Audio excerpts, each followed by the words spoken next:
બનાસકાંઠા જિલ્લામાં સાયબર ફ્રોડના કેસો વધતા બનાસકાંઠા સાયબર વિભાગ દ્વારા લોકોને સાયબર ફ્રોડથી બચવા માટેની અપીલ કરાઈ છે। હાલના તબક્કામાં સૌથી વધુ 3 પ્રકારના સાયબર ફ્રોડના બનાવો વધી રહ્યા છે, જેમાં ન્યૂડ વિડીયો કોલ, આધાર કાર્ડ ફ્રોડ, ઇન્સ્ટન્ટ લોન એપ્લિકેશનના કિસ્સાઓ મોટા પ્રમાણમાં વધી રહ્યા છે। જે બનાસકાંઠા જિલ્લામાં પણ સાયબર ફ્રોડના કેસો વધતા બનાસકાંઠા સાયબર વિભાગ દ્વારા લોકોને સાયબર ફ્રોડથી બચવા માટેની અપીલ કરાઈ છે। ન્યૂડ વિડીયો કોલ, આધાર કાર્ડ ફ્રોડ અને ઇન્સ્ટન્ટ લોન એપ્લિકેશનના બનાવો વધતા જો આપની સાથે આવું કોઈ ફ્રોડ બને તો 1930 ઉપર કોલ કરીને માહિતી આપવા સાયબર ક્રાઇમ પાલનપુર પોલીસ દ્વારા અપીલ કરવામાં આવી છે। ન્યૂડ વિડીયો કોલની અંદર સોશિયલ મીડિયા દ્વારા અથવા વોટ્સઅપ દ્વારા આપણને સાંજના સમયે અંધારું થાય એટલે કોલ આવતા હોય છે। જ્યારે કોઈ વ્યક્તિએ વિડીયો કોલને રિસીવ કરે ત્યારે સામે બેઠેલી યુવતી ન્યૂડ અવસ્થામાં હોય છે, જે સામેની વ્યક્તિ સામે ખરાબ હરકતો કરતી હોય છે। રિસીવ કરનાર વ્યક્તિને પણ ખરાબ હરકતો કરવા પ્રેરિત કરે છે અને એ જ વિડીયો કોલનું સ્ક્રીનિંગ રેકોર્ડિંગ કરીને તે વિડીયો જે તે પાર્ટીને મોકલી અને બ્લેકમેલ કરવાનો કારસો રચતા હોય છે। જ્યારે બીજી બાજુ ઇન્સ્ટન્ટ લોન એપ્લિકેશન મોબાઈલમાં પ્લે સ્ટોરમાંથી ઇન્સ્ટોલ કરવામાં આવે છે। 4 વખત એલાઉની પરમિશન આપતા આપણા ડેટાનો મિસયુઝ કરીને ખોટા અને ખરાબ ન્યૂડ ફોટો બનાવી આપણા સગા સંબંધી અને જેના કોન્ટેક્ટ નંબર સેવ કર્યા છે તેમને વાયરલ કરીને બ્લેકમેલ કરવામાં આવતા હોય છે।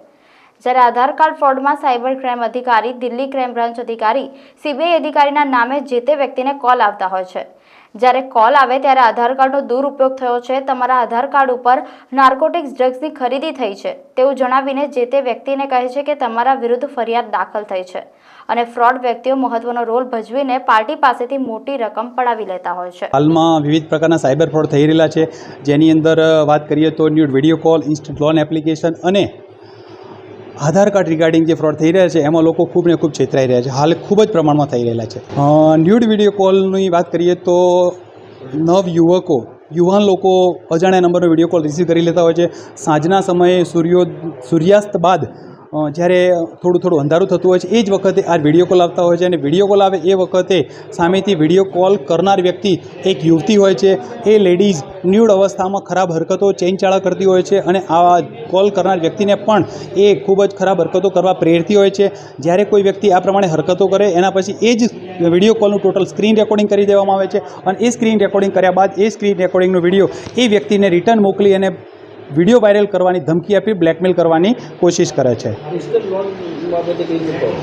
ઇન્સ્ટન્ટ લોન એપ્લિકેશનની વાત કરીએ તો જ્યારે મોબાઈલ પ્લે સ્ટોરમાંથી આપણે ઇન્સ્ટન્ટ લોન એપ્લિકેશન ઇન્સ્ટોલ કરીએ છીએ તો આપણા એલો પરમિશન આપવાના કારણે કોન્ટેક્ટ ડિરેક્ટરીનું લિસ્ટ, ફોટો ગેલેરી, કેમેરાના એક્સેસ અને લોકેશનના એક્સેસ એ એપ્લિકેશનમાં પહોંચી જાય છે। આ એપ્લિકેશનો ચાઇનીઝ એપ્લિકેશનો છે અને એ ચાઇનીઝ એપ્લિકેશનો આ મોબાઈલના પ્લે સ્ટોરમાંથી ઇન્સ્ટોલ કરવાના કારણે ડેટા જતો રહે છે અને ડેટા જવાના કારણે આપણા બેંક એકાઉન્ટમાં 3000 કે 3500ની રકમ તો આવે છે, પરંતુ એ રિકવર કરવા માટે એ લોકો આપણા ડેટાનો મિસયુઝ કરે છે, આપણા ફોટાનો દુરુપયોગ કરી અને ખરાબ બનાવીને આપણા તમામ કોન્ટેક્ટ લિસ્ટને વાયરલ કરીને બ્લેકમેલ કરતા હોય છે।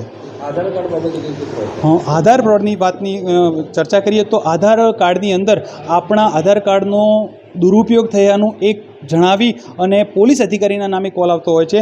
પોલીસ અધિકારી, સીબીઆઈ અધિકારી અથવા તો ક્રાઇમ બ્રાન્ચ, સાયબર ક્રાઇમ વિવિધ નામ એ જણાવી અને એ આપણી પાસે કહેતા હોય છે કે તમારું આધાર કાર્ડનો દુરુપયોગ થયો છે, તમારા આધાર કાર્ડના નામે વેપન્સ ખરીદાયા છે, હથિયાર ખરીદાયા છે, નાર્કોટિક ડ્રગ્સની ખરીદી થઈ છે, તમારા વિરુદ્ધ ફરિયાદ દાખલ થઈ છે, આના માટે તમે આ કરો તે કરો, અમારા સિનિયર અધિકારી સાથે વાત કરો, એવી રીતે જણાવી અને બ્લેકમેલ કરીને નાણાં પડાવી લેતા હોય છે।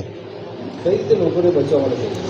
સાયબર ક્રાઇમથી બચવા માટે અત્યારે રાજ્ય સરકાર દ્વારા એક સાયબર ક્રાઇમ હેલ્પલાઇન નંબર જે જાહેર કરવામાં આવેલો છે। દરેક રાજ્યની અંદર સાયબર ક્રાઇમ હેલ્પલાઇન નંબર છે 1930। જ્યારે પણ કોઈ વ્યક્તિ સાથે સાયબર ફ્રોડ, ફાઇનાન્શિયલ ફ્રોડ કે સોશિયલ મીડિયા ફ્રોડ થાય તો તાત્કાલિક cyber crime helpline number 1930 number પર કોલ કરી અને કમ્પ્લેન્ટ નોંધાવવા એક અપીલ કરવામાં આવે છે। Cyber crime police station Palanpur ખાતેથી હું હથિયારી હેડ કોન્સ્ટેબલ શૈલેષભાઈ લુવા।